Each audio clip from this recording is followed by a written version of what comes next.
আসসালামু আলাইকুম রহমতুল্লাহি ওয়া বারাকাতুহু। কেমন আছেন? আশা করছি আমিও ভালো আছি। হুম, হুম।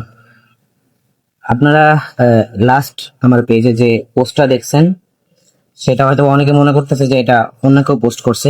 সেটা আমি পোস্ট করছি, এবং এই উদ্যোগ, যে জিনিসটা চলতেছে আর কি, এই ঝামেলাটা, যে কলরবের জিনিসগুলো, কলরবের যে সংগঠনটা, এগুলো পুরোপুরি লিখে নেওয়া হয়েছে। এই বিষয়টা অন্য কেউ ষড়যন্ত্র করতেছে না, এটা সরাসরি আমাদের ফ্যামিলি থেকে, আমার আম্মু, মামা, চাচা, মানে এরা নিজেদের ভিতরেই। এখন আমি কখনো লাইভে আসিনি, এই জন্য হয়তো বা একটু কথায় ভুল হইতে পারে, সবাই আমার দৃষ্টিতে দেখবেন।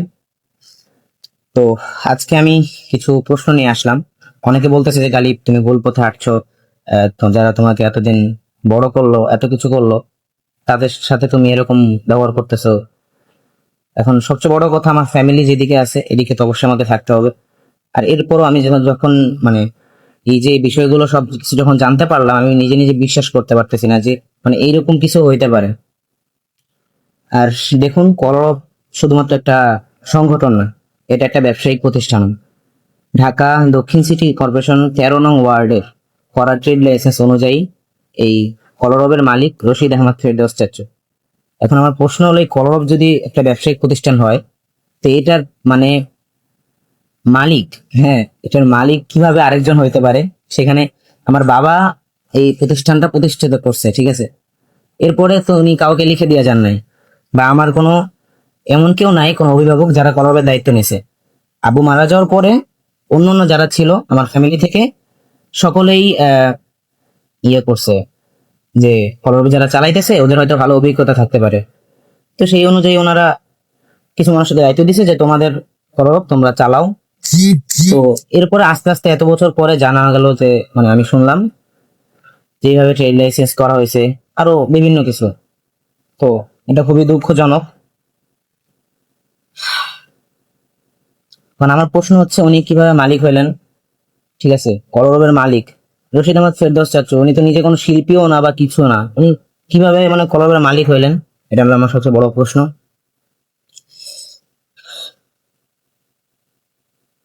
আর আব্বু বেঁচে থাকতে কলরবের প্রযোজনা অনেকগুলো অ্যালবাম হয়েছিল। ব্যবসা প্রতিষ্ঠান না হলে প্রযোজনা কিভাবে করে? B2M কোম্পানির সাথে আমার বাবা আইনুদ্দিন আজাদ রহমতুল্লাহ আলাইহি কলরবের এমডি হিসেবে স্বাক্ষর করেছিলেন। তো একটা সংগঠনে কোনো এমডি হয় না। যেহেতু আব্বু এমডি হিসেবে স্বাক্ষর করেছিলেন, এর মানে এটা একটা ব্যবসায়িক প্রতিষ্ঠান, এটা আপনাকে মানতেই হবে। আর আর কলরবের অনেকের কাছে শুনতেছি যে কোনো সংগঠনের আবার এমডি হয় নাকি। এটা তো ওনাদেরই কথা। তো সংগঠনের কোনো মালিক হয় না, নেতৃত্ব বদলাতে থাকে। কিন্তু আমার বাবা তো এটাকে সংগঠন, শুধু সংগঠন রাখেন নাই, এখানে সুরকেন্দ্র নামে ছিল, আর অনেক কিছু ছিল। তো সবকিছু মিলিয়ে আহ একটু নার্ভাস, ঠিক আছে, একটু সমস্যা হচ্ছে। হুম। আরেকটা প্রশ্ন, হলিটিউনে, হলিটিউন যে কলরবের চ্যানেলটা আছে, এটা আসলে উনি, আমি শুনলাম যে কলরবের সাথে নাকি হলিটিউনের চুক্তি হয়েছে। বিষয়টা আশ্চর্য, আপনাদের কাছে নাও লাগতে পারে। এখন হলিটিউনের সাথে কলরবের কিভাবে চুক্তি হয়? হলিটিউন তো কলরবের ইউটিউব চ্যানেল, তাই না? কিন্তু ভিতরে ভিতরে দেখেন এই ইউটিউব চ্যানেলের মালিক নাকি বদরুজ্জামান চাচ্চু। মানে খুবই আশ্চর্যজনক বিষয়।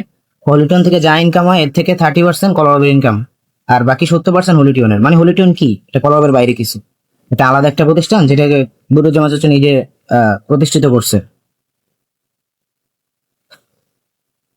এখন কথা হচ্ছে, এই হলিটিউনের যে হলিটিউন চ্যানেলের যে অ্যাবাউট আছে, অ্যাবাউট যেখানে গিয়ে দেখা হয় যে কতজন, মানে কত বছর আগে এটা খোলা হয়েছে, তো ওখানে গিয়ে দেখতে পারবেন যখন এই হলিটিউন চ্যানেল খোলা হয়েছে, মানে ওই সময় হলিটিউনের কোনো অস্তিত্বই ছিল না। ওটা কলরবের মূলত একটা ইউটিউব চ্যানেল খোলা হয়েছিল। কলরবে যখন যে কোনো অনুষ্ঠানে যাইতো, তখন তো একটা নতুন মার্কেট, মানে কলরবের একটা ভাইরাল হওয়ার একটা সময় ছিল তখন। অনেক মানুষ কলরবকে চিনে। আবু মারা যাওয়ার পরে অনেকের চোখে পড়ছে এটা, যে কলরব নামে একটা সংগঠন আছে, অনেক ভালো গজল গায় বা এরকম কিছু, বাংলাদেশের ফার্স্ট টাইম। তো ওখান থেকে এরকম ভাবে সব ছড়ানো হতো যে ইউটিউবের ভিতরে আমাদের এমন এমন ইউটিউব চ্যানেল আছে। তো ওইটার লিঙ্ক সবাইকে মানে বলে দেওয়া হতো যে এটার নাম এটা, এই সবাই ঢুকে ঢুকে সাবস্ক্রাইব করবেন। তো সবাইকে কলরবের চ্যানেল বলে সাবস্ক্রাইব করানো হয়েছে। কলরবের চ্যানেলও ছিল, কিন্তু পরবর্তীতে এটাকে নাম চেঞ্জ করে হলিউটন রাখা হয়েছে। ভালো কথা, নাম তো চেঞ্জ করাই যাইতে পারে, কিন্তু হলিটন রাখার পরে এখন শুনতেছি যে হলিটনের মালিক মানে আরেকজন, মানে হলিটন একটা অন্য একটা কিছু, যেটা কলরবের সাথে চুক্তি হয়েছে। তো এটা আপনাদের কাছে মানে কার কি মনে হয়? আমি জানি না আমার কথা ভুল হইতেছে কিনা, ক্ষমা দৃষ্টিতে দেখবেন। হ্যাঁ, আর আরেকটা কথা যে আমরা যে এই যে উদ্যোগটা নিয়েছি আমাদের ফ্যামিলি থেকে, তো এই উদ্যোগটা পাওয়ার পরে মানে দেখার পরে আমাদের অনেকের কাছে, যেমন আমার আম্মুর কাছে বা অনেকের মানে এরকম হুমকি আসতেছে যে ওই ছোটকালে মাদ্রাসায়, যারা মাদ্রাসায় পড়েন আপনারা জানেন মাদ্রাসায় অনেক ধরনের দুষ্টামি উল্টাপাল্টা হয়। আর আমি অনেক ভালো, আপনারা এতটাও এতটাও ভালো না, ঠিক আছে? যেহেতু আমি লাইফটা কেটে গিয়েছিল, ঠিক আছে, কেন কাটছে জানি না। আচ্ছা, আবার বলি যে আমাদের যে ছোটবেলার যে উল্টাপাল্টা অনেক কিছু হইতে পারে, অনেক দুষ্টমি, ঠিক আছে, তারপরে এগুলো নিয়ে আমাদেরকে হুমকি দেওয়া হয়েছে যে আমরা এইসব করছি, এগুলা জানিয়ে দেওয়া হবে, আমাদের চরিত্রের সমস্যা আছে।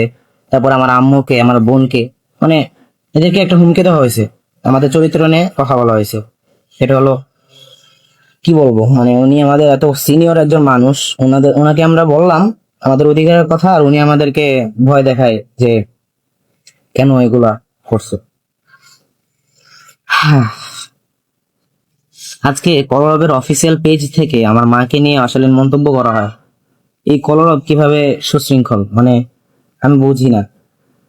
এটা আসলে কলরবের যে মূল ধারাবাহিকতাটা ছিল, সবার ভিতরে একটা শালীনতা ভদ্রতা ছিল, সবকিছু তো হারিয়ে গিয়েছেই। বড় বড় আলেমদের থেকে সেই মানে নজরটাও সরে গিয়েছে। হয়তোবা আমারও অনেক ভুল আছে, যেটা আপনারা, আমি কষ্ট পাবো না, আপনারা ভুলগুলো ধরিয়ে ধরিয়ে দিবেন, ঠিক আছে? ভুল হইতেই পারে। বাকি এগুলো নিয়ে ভয় দেখানো বা ব্ল্যাকমেইল করা, এটা ঠিক কিনা আপনারাই বলেন। হ্যাঁ, কিন্তু তারা আসলে আমার আম্মুকে নিয়ে যেভাবে কথা বলছে, যে উনি হয়তো ভুলে যেতেছে যে এই কলরব যে প্রতিষ্ঠাতা করছে, যে মালিক ছিল, এটা তার স্ত্রী এবং এটা তার সন্তানদের বাবা। আবার তারা এইটা নিয়ে বিবৃতি দেয়, মানে আমরা এই বিষয়ে অধিকারের কথা বললে তারা মেনে নিবে যে হ্যাঁ আচ্ছা ঠিক আছে, এটা হয়েছে, এটা হয়ে গেছে, শেষ। মেনে নিবে না, নিয়ে তারা যদি এভাবে ভয় দেখাইতে থাকে, তাহলে ভাই এটা কোন ধরনের শালীনতা আপনারাই বলেন।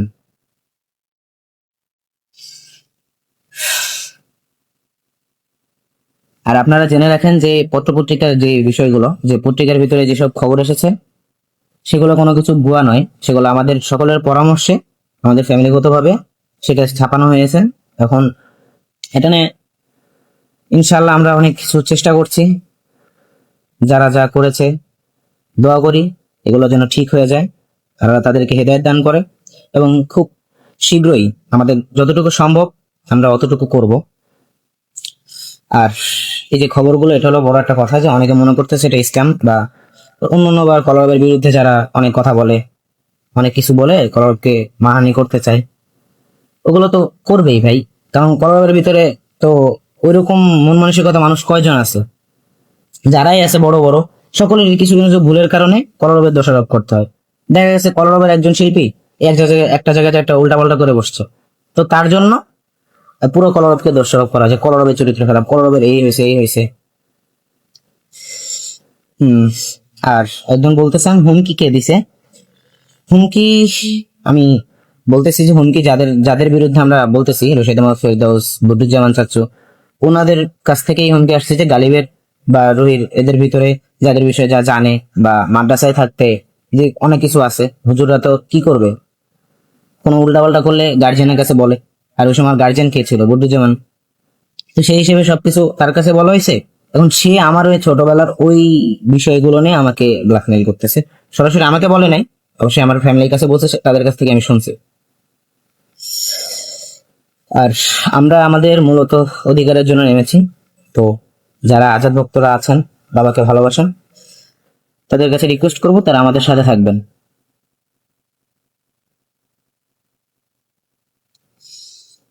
হুম। আর কোনো কিছু জিজ্ঞেস করা থাকলে আপনারা বলতে পারেন।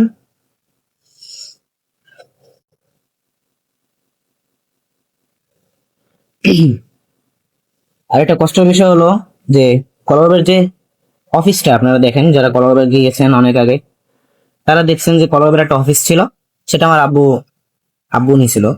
কিন্তু ওই বিল্ডিংটা চেঞ্জ করার পরে অন্য একটা অফিস নেওয়া হয়েছে। সবচেয়ে কষ্টের বিষয় হলো আজ 20 বছর হয়ে গেছে কলারবের বয়স, মনে হয় 6 সাল থেকে না 4 সাল থেকে 20 বছর বয়স কলারবের। আজ পর্যন্ত কলারবের নিজস্ব একটা অফিস নেই। তো এটা যখন আমরা মানে বলছি, এটা নিয়ে অনেকে কথা বলছে, তখন বদরুজ্জামান চাচু উনি বলছে যে কলরবের জন্য অফিস নেওয়া হইতেছে, একটা বিল্ডিং এ বায়না দেওয়া হয়েছে, 40 লাখ টাকা বায়না দিয়েছে, যে আগে থেকে টাকা দিয়ে রাখছে 40 লাখ টাকা, যে ওই ফ্ল্যাটটা কলরবের নামে হবে। কিন্তু পরবর্তীতে খোঁজ নিয়ে জানা গেছে যে এই কলরব বা কলরবের নামে কোনো ফ্ল্যাটই নেওয়া হইতেছে না। মানে যে ফ্ল্যাটটা নেওয়া হইতেছে ওটার কাগজপত্র সম্পূর্ণ নিজের নাম, অর্থাৎ বদরুজ্জামান উজ্জ্বল বা এই ওনার নিজের নাম দেওয়া এই ফ্ল্যাটটা নেওয়া হইতেছে। এখন চিন্তা হয়েছে এটা কলরবের, মানে কলরবের ফ্ল্যাট, কলরবের অফিস হবে, সেটা তার নাম কেন থাকবে? সংগঠনের নামে হবে না? বা সংগঠনের যারা মালিক তাদের নামে হওয়া উচিত।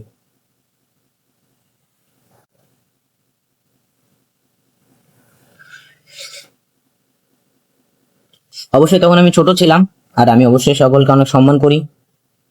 ছোটকাল থেকে তারা আমাকে অনেক আদর যত্নে বড় করছে, এটা আমি দেখছি আমার দিক থেকে। ঠিক আছে, যে আহ প্রথম প্রথম আর কি আব্বু মারা যাওয়ার পরে প্রথম 5 বছর মতো আমাদের মনে হয় কোনো খোঁজ খবরই নেওয়া হয় নাই। তো 3 বছর না 2 বছর পরে আব্বু মারা যাওয়ার পর 12-13 সালে সম্ভবত আমাদের কি বলে চেয়ারম্যান সাহেব যিনি, আরে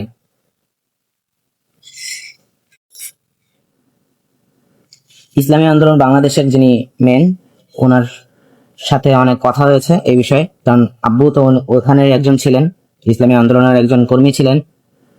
তো সেই হিসেবে আমাদের রেজাউল করিম সাহেব উনি একটা সিদ্ধান্ত দিয়েছিলেন যে এটা যেহেতু আইনুদ্দিন আল আজাদ করছে, তার ফ্যামিলির এখান থেকে একটা পার্সেন্টেজ পাওয়া উচিত, এটা মালিক পক্ষ। কিন্তু এটা তারা মানে ইগনোরও করে নাই। ঠিক আছে, তারা